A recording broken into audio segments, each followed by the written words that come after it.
예.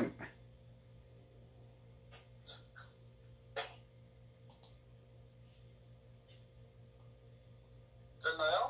예, 됐습니다. 예. 예, 말씀하십시오. 제목이 떴나요? 예, 떴습니다. 제가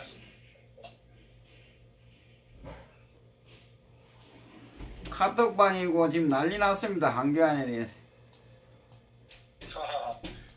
그렇겠죠. 이제 뭐 본격적으로 뭐 예, 뭐 반기문 짱 납니다. 내려올 때 못 견디낼 거예요. 또 뭐 그것도 뭐 샘님처럼 그렇잖아요. 그래서 그 이 풍파를 못 견뎌낼 것으로 저는 봅니다. 예, 예, 말씀하십시오. 네. 저는 저기 황교안 씨가 정치를 저는 궁금한 것이 왜 정치를 하는지 좀 묻고 싶은 게 있고요. 예. 정치는 명분이 있어야 되지 않겠습니까? 예. 본인이 왜 정치를 하는지. 근데 이제 왜 황교안 씨가 모순 덩어리냐면은, 황교안 씨가 2013년 3월에 법무장관으로 취임을 했습니다. 예. 그리고 2015년 6월까지 약 한 2년 2개월 정도 이제 법무장관을 했어요. 예. 그리고 2015년 6월에 이제 총리로 또 취임을 했죠. 그래서 네. 2017년 5월 9일 소위 문재인이가 당선될 때까지 가장 박근혜 정부 때 장기 내각을 총괄했거든요. 예. 쉽게 얘기하면은 박 대통령 재임 기간보다 훨씬 더 오히려 황교안 씨가 더 어떤 이 정부 내각에서 일을 했다고요. 그러면 황교안 씨는 누가 뭐라고 하더라도 소위 박근혜 정부 때 2인자로서 또 실질적으로 내각을 총괄한 관료로서 누구보다도 책임은 커요. 그러면 무슨 얘기냐? 정부가 성공하든 실패를 하든 간에 모든 책임을 안고 가는 거예요. 특히 2인자로서. 예. 그러면 그렇기 때문에 지금 보십시오. 지금 황교안 씨가 자한당 입당하면서 정치를 하겠다고 하니까 소위 더불당이나 정의당이나 평화당 같은 이 좌파들이 비판이 엄청나지 않습니까? 그런데 예. 곰곰이 새겨 비판을 하는데 공통점이 뭐냐면은 일종의 이제 국정농단 세력의 책임자라고 프레임을 갖고 있다고 해요. 저는 프레임보다도 원커들이 이제 프레임을 씌우니까 결국 황교안 씨는 싫든 좋든 간에 박근혜 대통령 재임 시절에 2인자로서의 명함을 함께 할 수밖에 없는 거예요. 그것이 본인의 결국은 안아야 될 지금 책임이거든요. 예. 자, 그런데 얼마나 모순이냐면은 모든 법무장관으로 있으면서 어떤 이 검찰이나 여러 가지 어떤 그런 법률적 부분에서 본인이 모든 걸 이제 업무를 총괄을 했었고 특히 또 총리로 있으면서 내각을 총괄했었는데 그런데 이제 탄핵이 이제 발생되면서 본인이 어떤 그런 침묵 어떤 행위 그리고 급기야는 마치 본인은 탄핵에 전혀 어떤 상관이 없는 듯한 그런 어떤 행보를 보이면서 소위 친박과 멀리하는 그러니까 자기는 마치 화성에서 온 사람처럼 그런 행동을 하는 거예요. 이게 얼마나 모순 덩어리나 이거죠. 자기 자신이 내각 총괄을 하면서 행정부를 관할하고 대통령한테 보고하고 상당 부분은 어떤 자기 어떤 권한을 가지고 행사를 해놓고 이제 와서 마치 나 모르는 것처럼 자기는 전혀 어떤 박근혜 정부와 상관없는 인물처럼 그렇게 하는 거예요. 그러니까 이게 무슨 덩어리란 거예요. 자기가 몸담았던 조직에서 자기 휘하에 많은 비서진들과 또 조직과 부하들이 있었을 거 아닙니까? 예. 그런데 자기는 빠져나와가지고 전혀 상관없는 듯한 그런 행동. 그래서 들리는 얘기가 알다시피 아시다시피 결국은 어떤 친박들이 또 황교안 씨를 많이 지지하고 또 함께하는 그런 세력들도 있지 않습니까? 실질적으로 그래서 뭐 그런 얘기들이 많이 나오잖아요. 예. 그런데 그 탄핵에 대한 부담 또는 어떤 친박으로 불려지는 걸 어떤 두려워하고 싫어해가지고 마치 자기는 전혀 어떤 뭐 관계없는 듯한 그런 행보를 한 자체가 저는 굉장히 넌센스고 모순 덩어리다. 그러니까 이제 거기다가 결국 정치를 하면서 뭐 정치하니까 자기 정치적 꿈이 또 뭐 대권이겠죠. 예. 그렇지 않겠습니까? 예, 예. 그런데 이게 또 이 자충수라는 게 제가 뭐냐면요. 어쨌거나 말씀드렸다. 싫든 좋든 간에 4년간 그 박근혜 정부 때 자기가 어떤 그 종료 요직을 거쳤단 말이에요. 예. 그리고 심지어 뭐 대통령 권한 대행까지 했지 않습니까? 예, 예. 그러면 탄핵이 어쨌거나 이게 뭐 좌파든 논리대로 이게 좋든 싫든 간에 어쨌거나 본인이 책임을 져야 되거든요. 그런데 결국 이제 황교안 씨가 탄핵을 인정한 듯한 그런 행태를 많이 보였잖아요. 실제 어떤 과정상에 어떤 뭐 탄핵 인정보다는 저는 뭐 탄핵의 어떤 주동 수계라고 저는 표현을 하고 싶어요. 예. 실제적으로 자락을 깔아주고 만약에 황교안 씨가 탄핵 과정 이 정변 과정에서 헌재 소장 어떤 제대로 임명했다거나 또는 어떤 검찰 통해 어떤 정상적인 어떤 법률적 어떤 지시를 했다거나 또 박 대통령이 구속되는 과정에서 그런 부분들 저는 여러 가지 굉장히 문제가 많음에도 불구하고 황교안 씨가 저는 굉장히 자락을 깔아준 거나 다름없다. 마치 정진석이가 이 특검을 이 야당에다가 백지 위임한 그거 마찬가지로 그러니까 아닌 척하면서 실질적으로는 굉장히 냉담하게 자기가 또 몸담았던 그런 조직에 전혀 타인처럼 그런 어떤 행동을 보였다는 것이 황교안 씨 아닙니까? 예, 예. 그래놓고 지금 와서 탄핵에 대해서 본인이 어떤 명확한 입장을 밝히지 않는다고요. 저는 그게 굉장히 넌센스인 게 본인이 어떠한 어떤 언급을 하든 행보를 보이든 간에 이 좌파들과 이 더불당과 이쪽 소위 좌파적 야권에서는 황교안 씨를 결국 어떤 그런 국정농단 세력의 책임자로 그냥 규정을 해버린다고요. 그리고 국민들도 그 프레임을 가져가면 황교안 씨는 도저히 빠져나갈 틈이 없다고요. 그러니까 황교안 씨 같은 경우는 이 탄핵 때 본인이 인정하고 그 방향을 갔다는 자체가 사실 황교안 씨 정치를 하면 안 되는 거예요. 자유한국당에 대통령과 그러니까 싫든 좋든 간에 박 대통령과 영혼을 함께 해야 되는 근본적 운명을 타고난 사람이라고 황교안은. 맞습니다. 맞고. 그런데 지금 와서 탄핵에 대해서 인정하는 듯한 그래서 김무성과 이 탄핵 주동 세력들과 함께 하려고 통합하자는 메시지 던지는 것 자체도 굉장히 모순 덩어리라고요. 그렇기 때문에 이 황교안 씨는 앞으로 정치를 하더라도 자기가 어떤 자기가 처해진 어떤 근본적인 이 아킬레스건 소위 말해서 좌파들이 얘기하는 탄핵이 잘못됐다고 인정하고 그걸 바로 잡으려고 했을 때 이 황교안 씨의 정치적 공간이 생기는 거지 자기가 탄핵을 인정하고 정치를 하겠다고 하면은 구조적으로 이 사람은 헤어나올 수 없는 그런 딜레마에 빠지는 거예요. 맞습니다. 그것을 이 황교안 씨는 정말 어리석다는 거예요.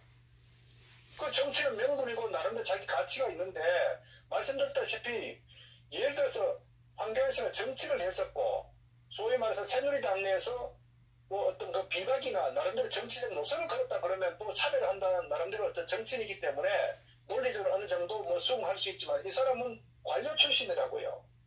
행정부 관료를 지냈다 고위 관료.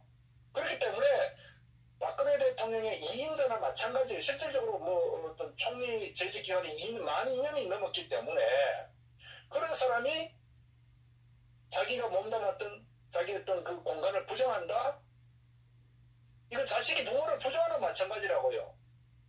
그러니까 이건 구조적으로 황교안 씨는 처음부터 잘못된 이 행보를 잘못한 거라고요. 그러니까 지금 소위 말 정치를 왜 하는지 그리고 계속적으로 앞으로 토론이나 이런 비판적인 어떤 질문이 계속적으로 나왔을 때 이 사람은 코너에 몰려가지고 자기가 빠져나갈 수 있는 어떤 공간이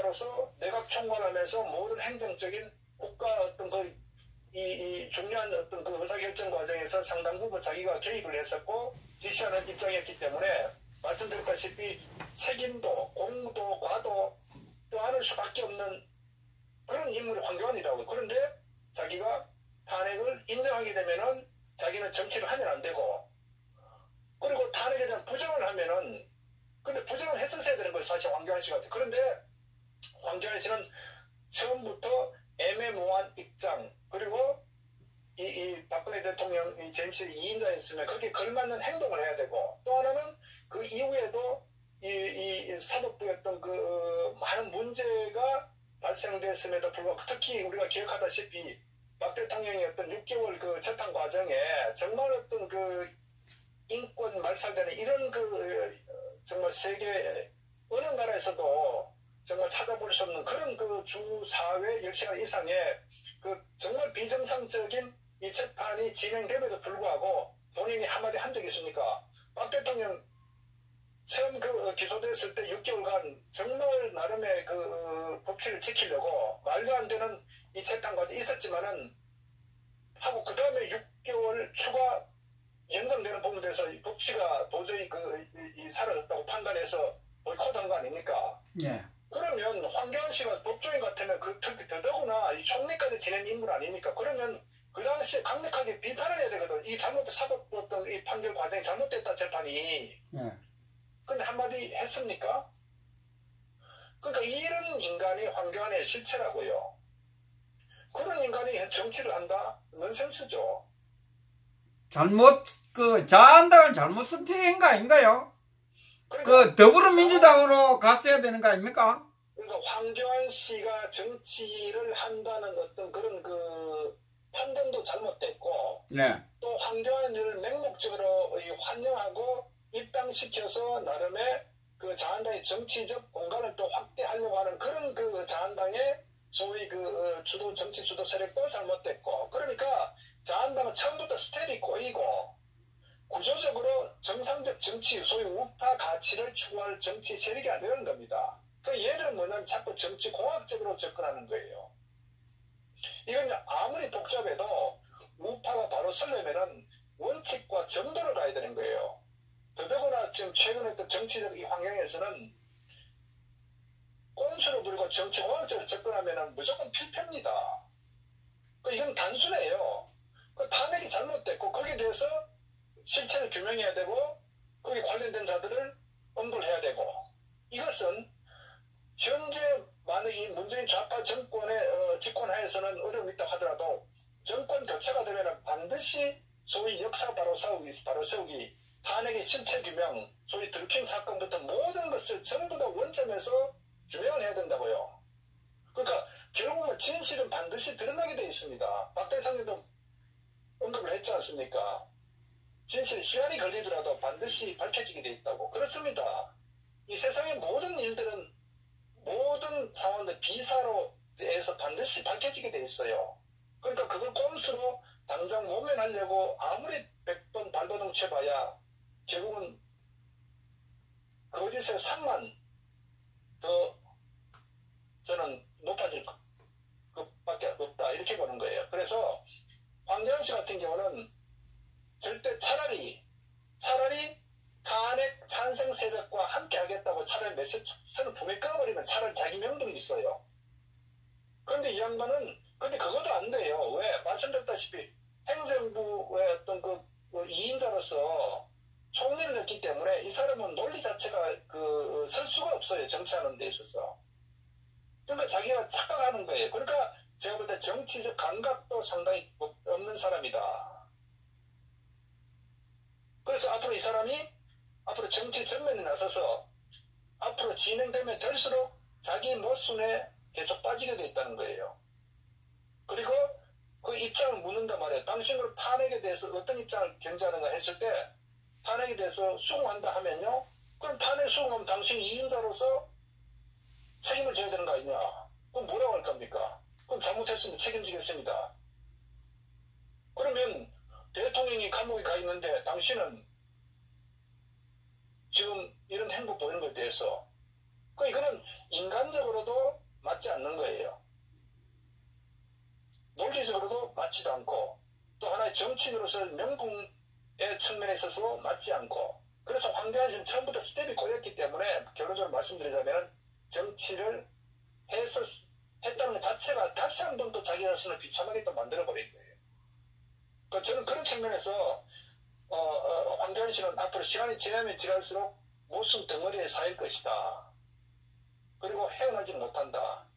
유일한 방법은 사실은 이 타에게 부당성 자기가 보이콧을 하든지 이 사법부의 문제점을 지적하고 그렇게 투쟁을 했었으면 모르겠는데 소위 뭐 태극기 집회 나올 때 그나마 나와가지고 어떤 자기 발언을 했으면 모르겠는데 그때 침묵 지켰잖아요.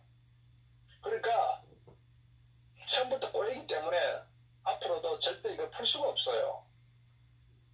그것이 지금 황교안의 정치적 판단 사고고 자기가 처해진 구조적인 어떤 모순에서 출발했다 한 것을 제가 말씀드리는 겁니다. 그 당시에 지금 현재 박근혜 대통령 감옥에 계시고 그 밑에 계시는 분들 다 가 있는데 그 당시 국무총리니까 책임 없습니까?